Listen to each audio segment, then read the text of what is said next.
Did CBC News mislead their audience intentionally in a recent story about Justin Trudeau? You be the judge. Let's break this down. So last week, CBC News wrote a piece about the Ukraine and Russia conflict that centered on NATO leaders, including Justin Trudeau, coming together to discuss plans to bolster protection of countries near Ukraine in the event that Vladimir Putin uses chemical weapons during the war. In the article, the author explains that Justin Trudeau attended a session of European Parliament and warned that free nations cannot take their democracies for granted. This was the same session of European Parliament where Trudeau was harshly criticized by multiple members for not respecting his own democracy. So there are a couple versions of this article that CBC wrote, one that was the original version and then the stealth edited version. So I went back and I went to the Internet Archives and I pulled the original version of the article before it was edited. And in that article, CBC writes, speaking to packed public galleries, Trudeau received a standing ovation when he said the European Union and NATO are more unified than ever in the face of Russian President Vladimir Putin's war. He said that the world cannot let Ukraine down. So if this statement is true as it is, it would appear that at this particular event of European Parliament, Trudeau had made an incredible speech and that politicians of the world love and respect his views. But for those that remember the video footage from that particular session of European Parliament, know that multiple members harshly criticized Trudeau and many members left in protest prior to his speech, leaving the place rather empty. Why was this fact being left out of the CBC article that was talking about how Trudeau was basically making a speech and it was being received to a standing ovation? So the aware public who knew about the video footage took to the CBC article with over 1,000 comments, many calling out the misleading statements in the article. So then the CBC updates their article on March 24th to say the following.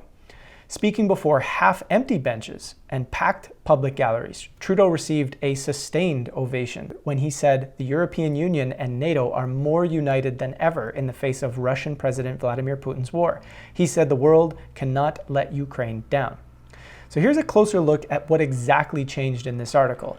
We can see they acknowledge that the place was pretty empty. Many members had left, but there is no mention as to why the crowd left. And they also changed the wording from standing ovation to sustained ovation.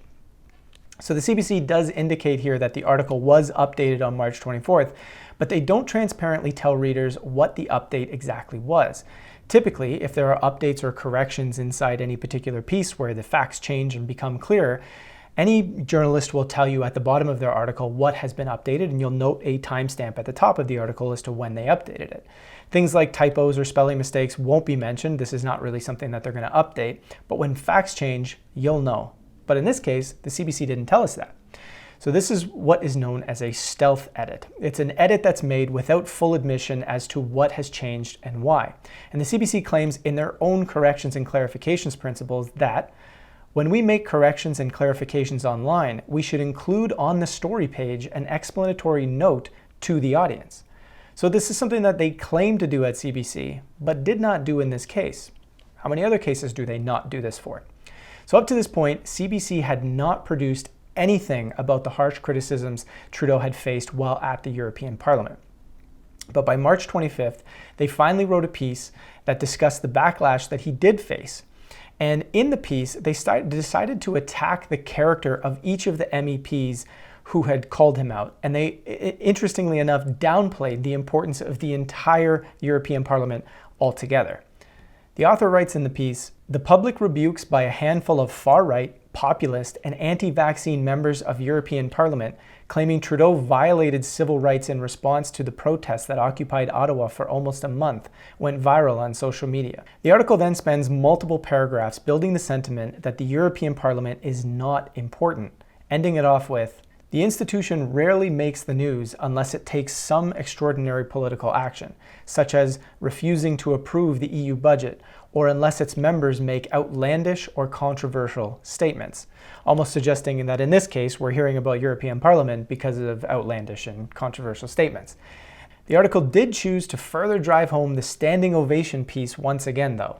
Most of the European Parliament members in attendance for Trudeau's speech in Brussels, the Belgian capital, were seen giving the Prime Minister a standing ovation. The Assembly's public galleries were full for the speech. So what's interesting about CBC's approach here is not just the fact that we have the stealth edit and that they're trying to avoid certain facts within their piece, but that there's no discussion around the valid points millions of Canadians raise about not only Trudeau's actions over the last couple of years, but the words he's used against anybody who disagrees with him.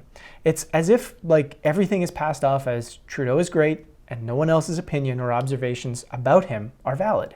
They also don't bother to question why so many European Parliament members actually left during Trudeau's speech, and instead they just stick to the character attack of the 5 MEPs who decided to call him out publicly, which is really a courageous act given the circumstances.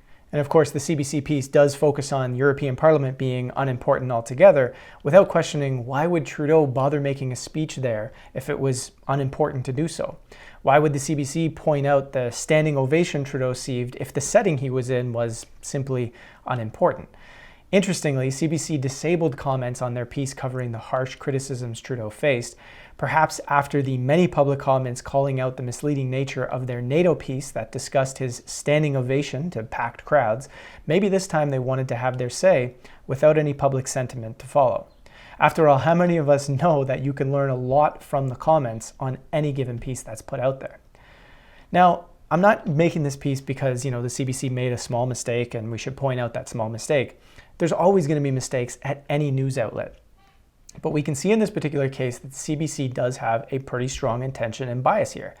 After they get called out, they make a stealth edit, and then they write a version of a story that they want people to know, all while downplaying the criticisms and turning off public comments so nobody can say really what's going on here. Now think about the importance of this. If people largely create their perceptions based off of what they learn in media, won't people be largely misled if the media they watch is purposefully avoiding context and certain facts that drastically changes the outcome of a story?